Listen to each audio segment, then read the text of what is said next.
Saturday evening. அப்பதான் மழை லைட்டா தூறல் விழ ஆரம்பிச்சது. அம்மா ஈவினிங் எப்பவும் ஒரு வாக்கிங் போவாங்க. இங்க வந்ததுக்கப்புறம் மித்து கூப்பிட்டு போறாங்க. ஸோ அவனும் கொஞ்சம் ஸ்க்ரீன் டைம் எல்லாம் கம்மி பண்ணுவான் அப்படின்ட்டு.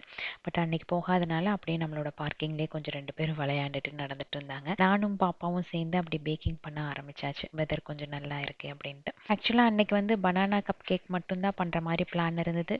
அதுக்கப்புறம் ஹரிஷ்மிதா நான் குக்கீஸ் பண்ணுவேன் அப்படின்ட்டு ஜாயின் ஆயிட்டான்.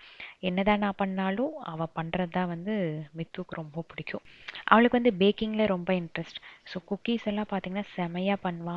கேரட் கேக்கு இடையில பண்ணுனா, எப்போ அவங்க தம்பி வந்து என்ன கேட்டாலும் கடகடன்ட்டு பண்ணி கொடுத்துருவான். ஆனால் செம டேஸ்ட்டாக இருக்கும். மைண்டு கொஞ்சம் ஃப்ரீயாக இருக்கணும் அப்படின்ட்டு யோசிக்கும் போது பேக்கிங் ஸ்டார்ட் பண்ணிடுவான்.